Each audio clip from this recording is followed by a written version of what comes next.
Hoy Dios quiere hablarnos de su carácter, del carácter de Dios. Necesitamos nosotros, los hijos de Dios, entender su carácter, entender su manera de actuar, su justicia y su misericordia.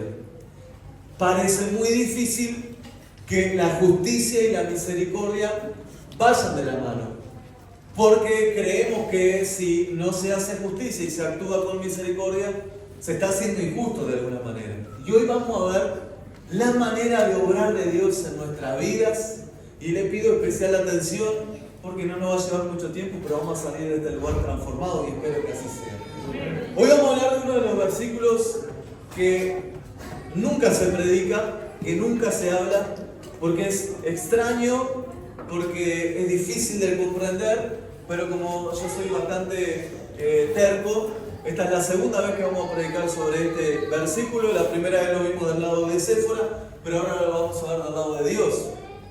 Abran allí en Éxodo capítulo 4, versículo 24, y vamos a leer lo que el Señor nos quiere hablar, o el versículo donde Él se va a apoyar para hablarnos en este día. Éxodo capítulo 4, versículo 24 en adelante. Cuando lo encontramos decimos fuerte amén y cerramos nuestros ojos y vamos a encomendarnos al Señor. Padre, te hemos exaltado, Señor, y hay un respeto profundo, Señor, por tu palabra en este lugar que es tu casa. Señor, yo te pido que en esta mañana tú nos hables, Señor, y que tu Espíritu Santo dé a cada uno el alimento necesario para sus vidas. Padre, te pedimos total respeto, Señor, y queremos hacerlo con humildad y humillación delante de ti, porque vamos a leer tu palabra que es viva y eficaz. Danos entendimiento y sabiduría conforme a tu voluntad, Señor, y que de esta mañana salgamos transformados por el poder de tu Espíritu Santo. Nos encomendamos en el nombre del Padre, del Hijo y del Espíritu Santo. Amén. Gloria al nombre del Señor. Dice así la palabra del Señor. Lo tenemos todo. Éxodo capítulo 4, versículo 24, 25. Dice así: y aconteció en el camino, en una posada, Jehová le salió al encuentro y quiso matarlo, a Moisés. Entonces Séfora tomó un pedernal afinado y cortó el prepucio de su hijo y lo echó a sus pies, diciendo: a la verdad, tú me eres un esposo de sangre. Amén.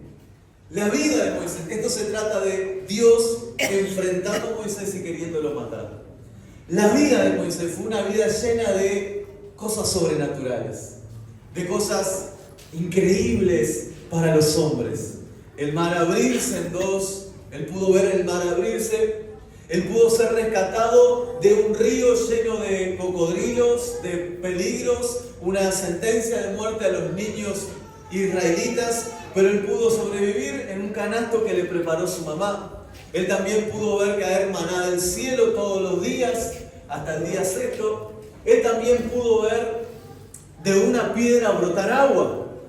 De él vio cosas poderosas, vio el monte humear, vio el monte temblar, vio las espaldas de Dios y vio tantos milagros y tantas maravillas. Vio su vara convertirse, por ejemplo, en una serpiente. Moisés había visto cosas sobrenaturales y había experimentado en su vida cosas sobrenaturales, pero esta es de las más extrañas que podemos vivir en los relatos de Dios. Aunque hablamos de varas convirtiéndose en serpientes, vemos el monte humear, vemos cosas tremendas. Una de las cosas más extrañas y que generó más preguntas en los estudiosos de la Biblia es este versículo, o estos dos versículos. Dios se encuentra con Moisés en el desierto, y todos conocemos esa historia. Lo llama mediante una zarza ardiente y le dice: Moisés, te voy a usar para rescatar al pueblo que está siendo esclavo en Egipto. Esta ya hemos hablado varias veces. Moisés pone una serie innumerable de excusas para no cumplir, porque creían no ser capaz de cumplir lo que Dios le estaba pidiendo. Pero Dios insiste y le dice: Moisés, eres tú el que yo he elegido, no te preocupes, yo estaré contigo. Le muestra señales, como hablamos en la otra reunión, le muestra que Él estaría con él, que Dios es el gran creador. Entonces Moisés acepta el reto y se encuentra cumpliéndolo. Se va a hablar con Jetro, su suegro, y le dice: suegro, me llevo a tus nietos, me llevo a tu hija, es necesario que yo vuelva a mi pueblo porque quiero ver si aún están vivos. Así lo dice la palabra. Entonces Jetro le da las bendiciones, le dice: está bien, cumple lo que tu Dios te ha mandado hacer. Cuando Moisés toma a su familia y va a cumplir lo que Dios le pidió hacer, empieza este relato. Dice que Dios va al encuentro de Moisés y quiere matarlo. Dios mismo quiere matar a Moisés. Entonces Séfora, en un acto desesperado, que fue el que hablamos hace un tiempo, de aquellas mujeres que interceden por sus maridos, en un acto rápido corta el prepucio de su hijo y se lo echa a los pies de Moisés. Cuando Dios ve eso, dice que lo deja y se va. Muchos dicen que Dios quería matar a Moisés porque Moisés no estaba circuncidado, cosa que era casi imposible, porque su familia, que era israelita y el deber era ese, tuvo alrededor de 5 meses para poder cumplir ese mandato. Si acaso la familia no lo hubiera podido hacer, en Egipto, a los que llegaban a la pubertad, también se les cortaba el prepucio. Si acaso ahí no lo pudieron haber hecho, los madianitas, de donde pertenecía Jetro y su esposa, también acostumbraban a cortarle el prepucio al hombre cuando se casaba. Entonces era imposible que Dios hubiera querido matar a Moisés porque él no estaba circuncidado. Otros relatos y otros estudios de la palabra dicen que Moisés iba a matar que Dios iba a matar a Moisés porque no había circuncidado a su hijo. Cosa que podría ser y que es bastante entendible, pero que tendríamos que preguntarnos por qué no lo hizo cuando se encontró con él en el desierto. Tendríamos que preguntarnos por qué esperó Dios a encontrarlo, a hacer la voluntad que él le había mandado hacer para matarlo. Sin embargo, este es lo que creo yo que Dios me reveló a mí, con toda humildad, sin hacer una doctrina, pero lo que yo creo que Dios me quiso mostrar y lo que Dios nos va a enseñar en esta preciosa mañana. Moisés tenía que enseñarle al pueblo de Dios una nueva identidad, nuevas leyes, una nueva forma de caminar, y él iba a ser el que libertaría, con mano de Dios obviamente, a ese pueblo de Egipto. El problema es que Moisés era un asesino. El problema es que Moisés era un hombre que había pecado. Era un hombre que sabía también de cultura egipcia. Era un hombre que había escapado. Y era un hombre que había cometido un pecado tremendo. Un problema grande para lo que Dios luego iba a querer enseñarle al pueblo de Dios. Moisés no era una persona sin pecados. Ahora, le tenía que enseñar luego a su pueblo una serie de leyes que se deberían de cumplir. Por ejemplo, en Números habla una ley que dice: el que mate a otra persona, el que tome una piedra y mate a otra persona, ese debe morir irremisiblemente. ¿Qué significa eso? Dios luego, por boca de Moisés, le iba a enseñar al pueblo que el que matara a alguien debía morir también. Ahora, ese hombre con el que Dios iba a tratar a todo el pueblo era un asesino. Entonces, lo que hace Séfora es derramar sangre a los pies de Moisés. Porque cuando Dios viera el derramamiento de sangre, Él supliría o Él justificaría el pecado de Moisés. Y hoy vamos a hablar de la justificación, de la justicia de Dios y de la misericordia. Quiero que hoy es imprescindible que presten atención porque es una información profunda, pero que Dios nos va a enseñar a través de diferentes pasos para que la podamos entender.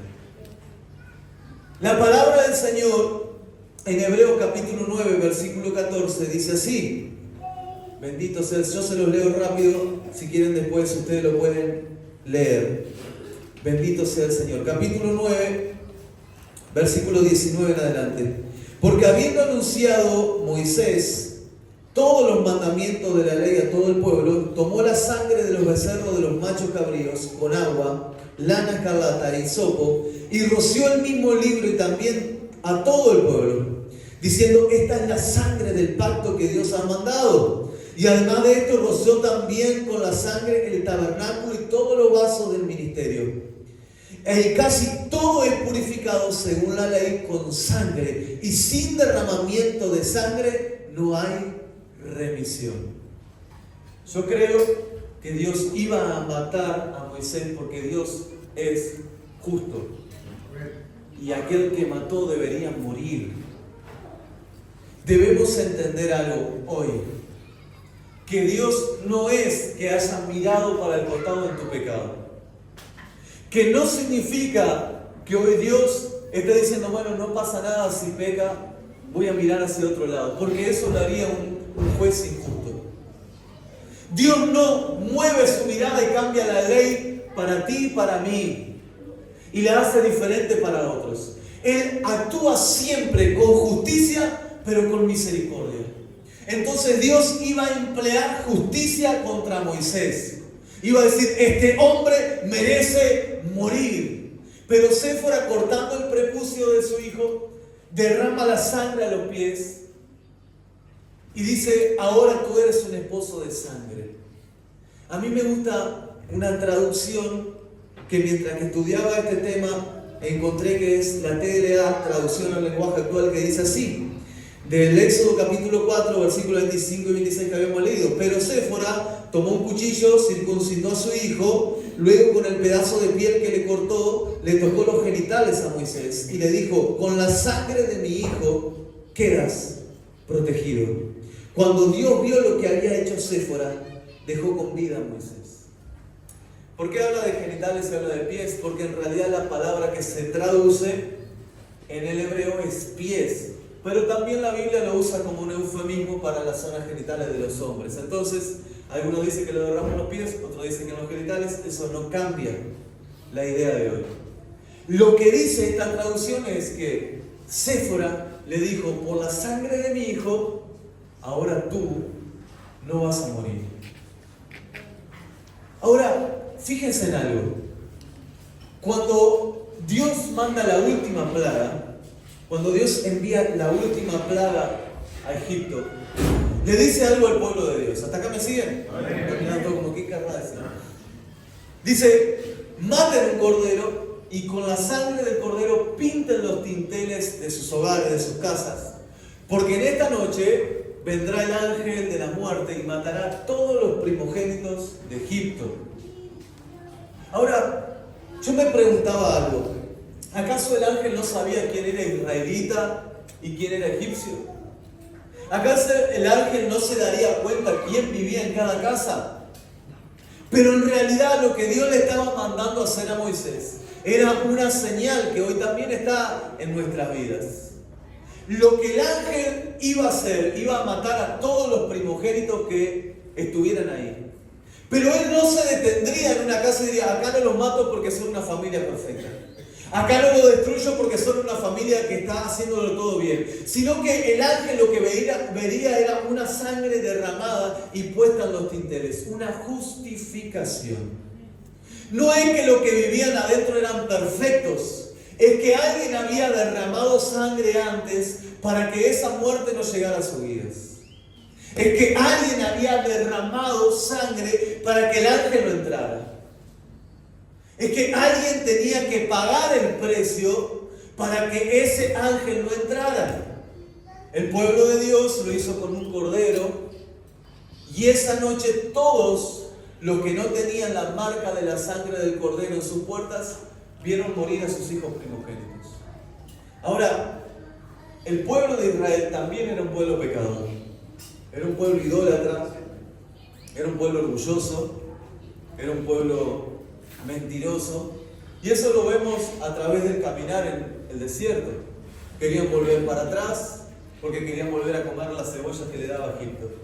Querían irse para atrás porque reconocieron que un becerro había sido el que los rescató en realidad.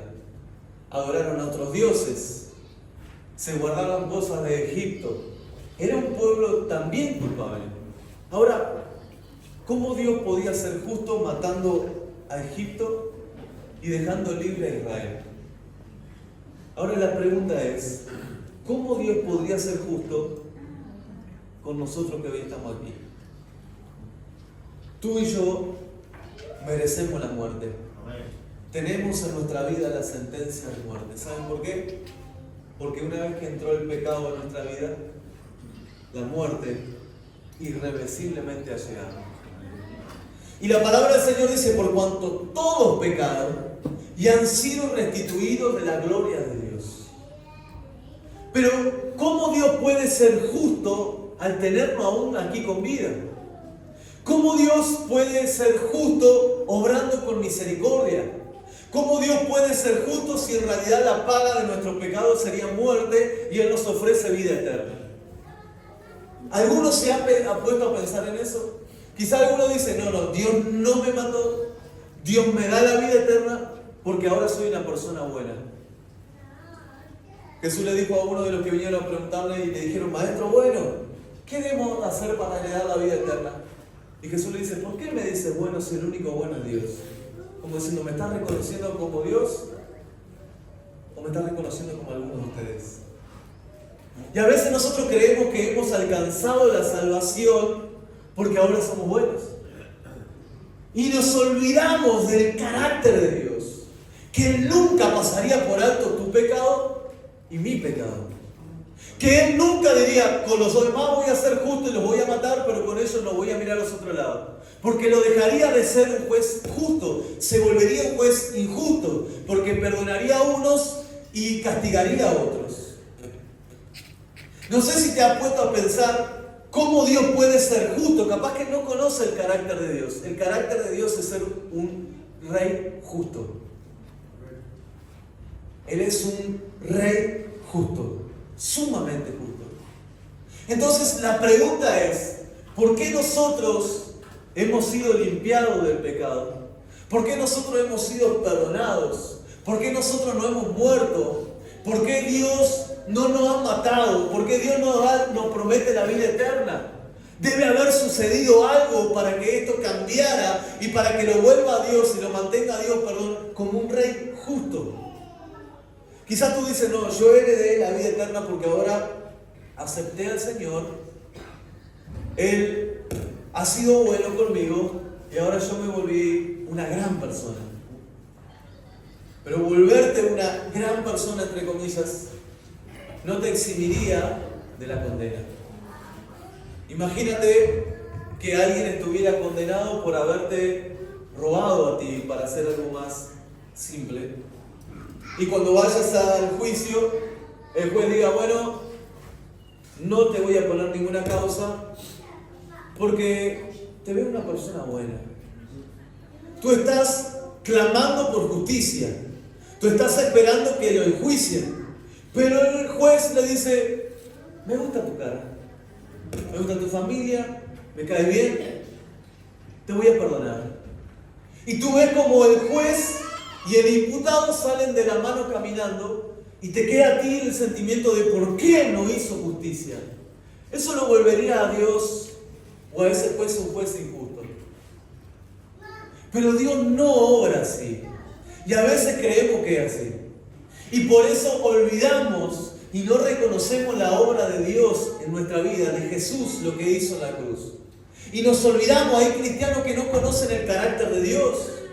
Hay cristianos que creen que Dios pasa por alto nuestros pecados. Hay cristianos que creen que Dios no te hace nada por la cara de bueno. Hay cristianos que creen que Dios no cumplió con la justicia con nosotros, que mira al mundo pero que no nos mira a nosotros. Pero hoy vamos a entender que Dios sí que derramó la ira sobre nosotros. Escucha bien. Entiende lo que quiero decirte.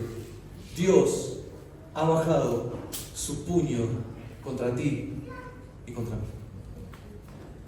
Ahora tengo su atención. Dios exige justicia por tu pecado y por el mío. Dios demanda justicia porque Él es un juez justo. Dios demanda justicia porque Él sabe que la paga del pecado es la muerte. Dios demanda justicia porque absolutamente todo lo que estamos aquí hemos pecado. Ninguno de los que está aquí se salva, a no ser los más chiquitos. Pero todos los que estamos aquí hemos pecado. Ahora, ¿cómo caminamos nosotros? ¿Qué creemos que Dios ha hecho con nosotros? Ha dicho, bueno, no, lo voy a perdonar. ¿Y dónde queda la paga? No, lo voy a perdonar porque fue a la iglesia, cantó. ¿Qué significa reconocer a Jesús en nuestras vidas? Hoy quiero que nos pongamos a meditar en eso profundamente. ¿Qué significa que tú te levantes, alces la mano y digas, Señor Jesús, te reconozco como mi único y suficiente Salvador? De verdad tendríamos que quebrantarnos cuando hoy entendiéramos qué significa que tú y yo tomemos o dejemos que Dios tome el control de nuestra vida y digamos, Señor, reconozco el sacrificio que hiciste en la cruz por mí. ¿Qué significa eso? ¿Qué significa que Dios tome nuestro lugar? ¿Qué significó lo que Dios hizo en la cruz? Y estoy seguro que hoy Dios quiere hablarnos de eso. Durante toda la coordinación y las canciones, Dios nos habló de esto. Y yo nunca les cuento a los coordinadores qué es lo que voy a predicar. Como sumo les digo el título. Pero Dios preparó cada canción desde el principio y cada palabra que se habló sobre la misericordia de Dios. Ahora, ¿cómo Dios podría ser misericordioso si nosotros hemos hecho las cosas mal? ¿Cómo Dios te podría perdonar a ti o a mí siendo justo? Tendríamos que pagar el precio. Tú y yo tendríamos que sufrir los golpes. Tú y yo tendríamos que sufrir el agravio por haber pecado. Tú y yo deberíamos estar sufriendo ahora. ¿Saben por qué? Porque Dios, te lo voy a repetir, ha bajado su puño contra nosotros.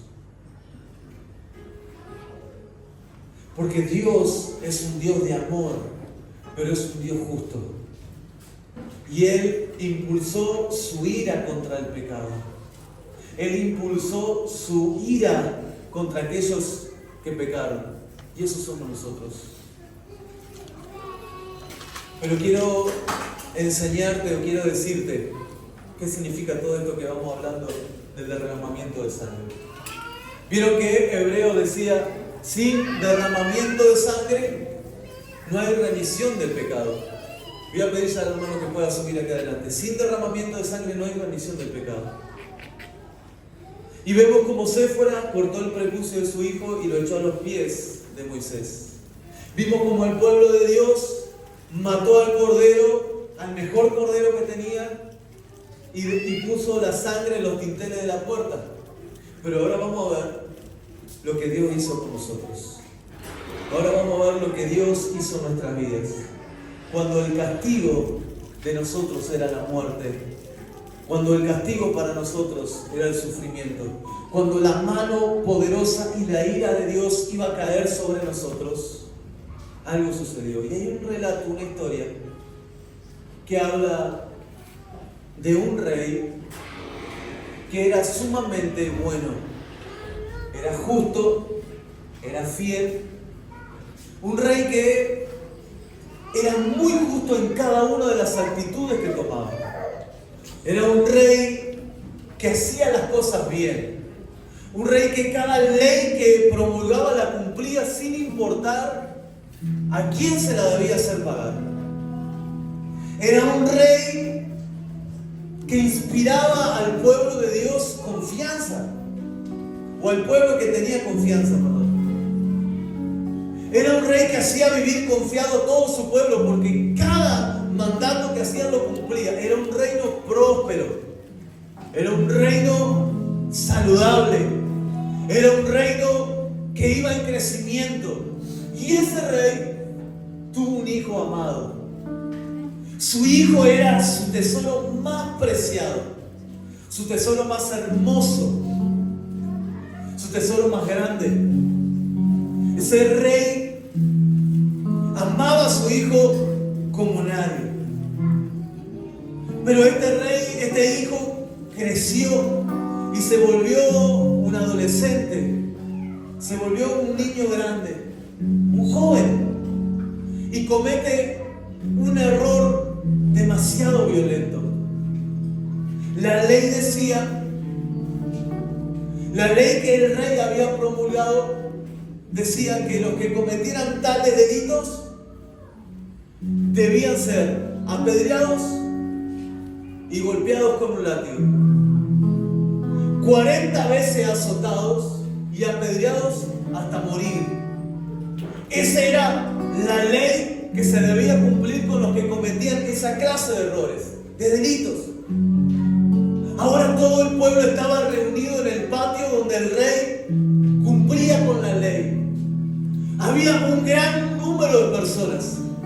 Unos estaban dispuestos a matar al hijo del rey. Unos se frotaban la mano diciendo, por fin, ahora vamos a ver al hijo del rey. A ver qué va a hacer el rey ahora. Todo el pueblo estaba reunido ahí, estaba lleno, no había faltado ni uno. Se sentían risas de algunos hombres malvados que decían, ahora el rey, ahora qué va a hacer. ¿Va a cambiar la ley? ¿Va a cambiar el formato de la ley? ¿Va a decir que no lo va a cumplir porque es su hijo? ¿Va a decir que no lo va a hacer? Y todos estaban ahí viendo qué podía pasar. Se sentían algunos llantos de algunas mujeres diciendo, por favor, al hijo del rey no. El rey ha sido demasiado bueno con nosotros. Algunos antes que el rey saliera lo frenaron y le dijeron, rey, no cometas esto, no mates a tu hijo, tú has hecho todas las cosas bien. Perdona a tu hijo. Pero el rey sabía que él debía mantenerse fiel y justo a la ley. El rey sabía que debía mantenerse fiel y justo a los decretos. Entonces llamó al pueblo y le dijo, tomen las piedras, tomen los látigos. Y todo el pueblo empezó a mirar la situación que estaba pasando. Todo el pueblo empezó a mirar. Los que tenían las piedras estaban deseando arrojarlas contra su hijo. El que tenía el látigo decía, lo voy a matar. Y muchos disfrutaban de ese momento. Decían, ahora sí el rey va a sufrir. Ahora sí el hijo del rey va a ser condenado. Y entonces el rey baja hacia el patio donde estaban los que lo iban a matar.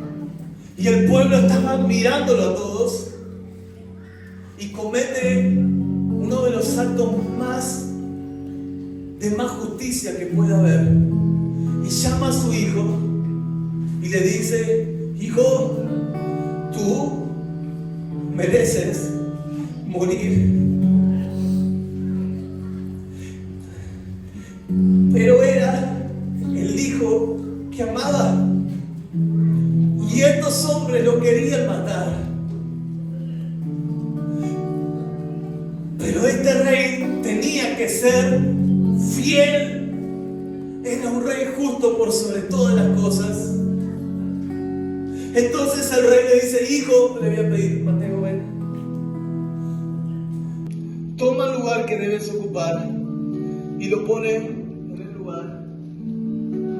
No mires lo que va a suceder. Pero es necesario que se cumpla la justicia. Es necesario. Has cometido un grave error y la paga del pecado es muerte. Y todo el pueblo estaba mirando como parecía que este rey esta vez no podía usar misericordia. Porque su hijo había cometido un pecado demasiado grande y ellos estaban dispuestos a matarlo. Pero el rey sabía y le dice, alto, aún hay algo que tengo que hacer. Y el rey se detiene por un momento, se quita su ropa y lo abriga a su hijo, le pone su abrigo y luego de abrigarlo a su hijo lo cubre, lo abraza y le dice, ahora sí derramen su furia contra él. Ahora sí, golpéenlo, ahora sí, atáquenlo, porque la palabra del Señor dice: el castigo de nuestra paz fue sobre él, y por su llaga fuimos nosotros sanados. Bendito sea el Señor. Eso es la justicia de Dios en nuestra vida. Ese es el carácter de Dios para con nosotros. Merecíamos haber sido apedreados, merecíamos haber sido azotados. Esa era lo que nosotros merecíamos, pero el castigo de nuestra paz fue sobre él. Porque misericordia no significa que Dios dijo: dejo tus pecados, sino que Él nos cubrió a nosotros. Por eso Jesús, cuando entró a Jerusalén, dijo: oh Jerusalén, que matas y apedreas a tus profetas. ¿Cuántas veces quise abrigarte como la gallina tapa a sus hijos, a sus polluelos, pero no quisiste? Pero hoy tú y yo tenemos que entender algo, lo que significa el sacrificio de la cruz en nuestras vidas. El peso y la carga del pecado no se eximió. Dios iba a golpearnos con toda su fuerza porque tenía que hacerlo, porque Él es juez justo, pero Él mismo se puso delante de nosotros y absorbió la ira del pecado y de nuestra maldad y de nuestros engaños y de nuestra idolatría y de nuestra hechicería, y Él absorbió. Por eso cuando tú y yo pecamos, tenemos que entender algo que genera algo grande en el cielo. Que Dios es el que está poniendo su vida por nosotros, y que sin derramamiento de sangre nadie te podrá eximir del pecado. Y cuanto más lo golpeaba, más el Señor lo abrazaba. Y cuanto más la ira del mundo quería venir sobre nosotros, más Dios nos cubría. Y el sacrificio de la cruz significa eso: Dios derramando su ira contra nosotros, pero Él mismo tomando lugar. No tomó para sí el ser igual a Dios como cosa de que aferrarse, sino que haciéndose humilde y sumiso, tomó la posición del pecado y cubrió nuestras inequidades. Cuando tú y yo pecamos, nos hacemos culpables de los látigos. Cuando tú y yo pecamos, nos hacemos culpables de los escupitajos que le hicieron a Jesús. Por eso tú y yo debemos despreciar el pecado, debemos odiar el pecado, debemos alejarnos del pecado, porque amo a Dios, porque amo lo que Él hizo en la cruz, y sé que Él me libró de mi muerte eterna. Yo merecía esa golpe, yo merecía esas piedras, yo merecía esos látigos, pero hoy me encuentro libre porque Él me libró de la muerte. Él me libró de eso. Hebreos 9, pero ahora el 23 y en adelante: fue pues necesario que la figura de las cosas celestiales fueran purificadas, así como había hablado, con sangre de ovejas y de animales, pero las cosas celestiales mismas con mejores sacrificios que estos. Porque no entró Cristo en el santuario hecho de mano, figura del verdadero, sino en el cielo mismo, para presentarse ahora por nosotros ante Dios. Y no para ofrecerse muchas veces, como entra el sumo sacerdote en el lugar santísimo cada año con sangre ajena. De otra manera le hubiera sido necesario padecer muchas veces desde el principio del mundo, pero ahora, en la consumación de los siglos, se presentó una sola vez, para siempre, por el sacrificio de sí mismo, para quitar del medio el pecado. Y de la manera que está establecido para los hombres que mueran una sola vez y después de esto el juicio, así también Cristo fue ofrecido una sola vez para llevar los pecados de muchos, y aparecerá por segunda vez sin relación con el pecado para salvar a los que le esperan. Cristo murió una vez por nosotros, una sola vez, para redimirnos, para que el ángel de la muerte pasara de largo por nuestra vida, no por lo que hicimos, sino porque Él tomó nuestro lugar. Yo tengo una pregunta para hacerte. Yo necesito hacerte una pregunta. ¿Necesitas algo más que esto para servir a Cristo? ¿Necesitas algo más para entregarte a Cristo por completo? ¿Necesitas más motivación que esta para perdonar y para pedirle al Señor que te perdone? Pastor, es que no estoy motivado últimamente. No sé, no encuentro motivación para venir a la iglesia. Y Dios cubriéndote de todos los golpes. No sé, pastor, no encuentro mucha motivación para venir a los cultos. Me cuesta venir. Y Jesús ahí sufriendo el castigo de nuestra paz. Tenemos decisiones, podemos decidir, somos libres para decidir, porque el castigo de nuestra paz fue sobre Él. Y Dios diciendo, no te das cuenta que te estoy cubriendo, no te das cuenta que la ira de Dios caería sobre ti y ahora te estoy cubriendo, que más que esto necesitas. ¿Qué más que esto necesitamos para huir del pecado? ¿Qué más necesitamos que esto para decirle, Señor, este es mi día, mi último y gran día en el cual soy esclavo del pecado? Hoy es el día que rompo todo en tu nombre. Y sé que vamos a fallar, pero recuerda, cada vez que fallemos, esta imagen del Rey justo. No lo hagas como costumbre, si bueno, hoy me equivoqué, como venimos hablando hace otros cultos. Entiende lo que Jesús hizo por mí y por ti.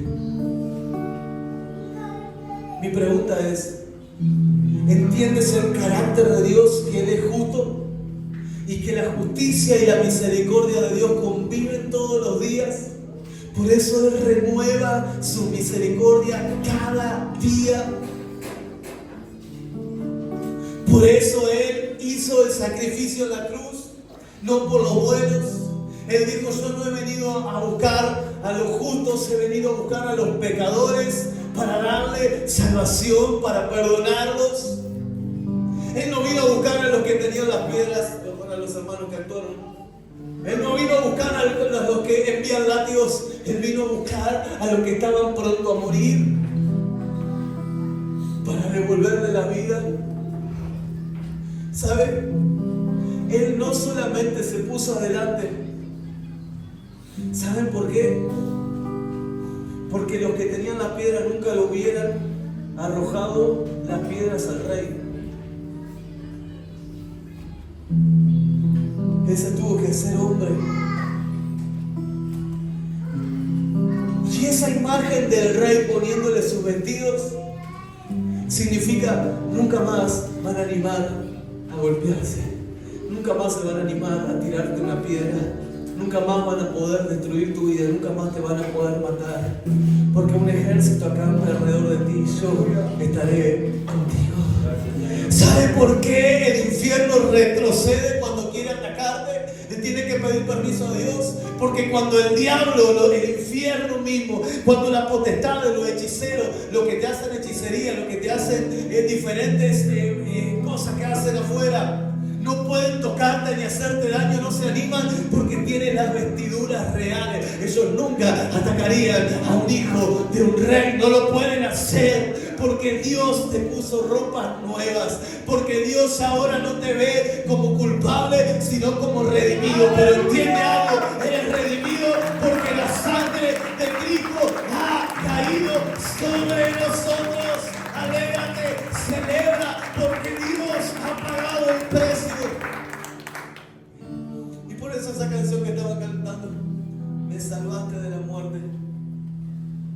aceite en mi cabeza. ¡Qué lindo! ¡Qué lindo eso! Le voy a pedir, ¿podemos cantar la vuelta a los hermanos de la alabanza? La que cantaron al principio de la reunión. Y que podamos imaginarnos eso. Lo que Dios hizo por ti y lo que Dios hizo por mí. ¿Qué significa que hoy tú y yo estemos aquí? ¿Cuál es el sentido de la obra redentora de Jesús? ¿Por qué Dios lo hizo? Alégrate, sonríe, celebra. Sé que nos da ganas de llorar, sé que nos da culpa, pero Dios dice: tranquilo, no te veo como un culpable, te veo como mi hijo. Tranquila, tranquila, si ahora me acepta, si ahora entiendes mi carácter, si ahora entiendes lo que hizo por mí, te pongo mis vestiduras, te doy un nuevo nombre, te liberto, te sano, te limpio y te guardo para vida eterna. Sonríe porque Dios te ama como nadie te amó en tu vida. Sonríe porque Dios ha hecho la obra por ti y por mí.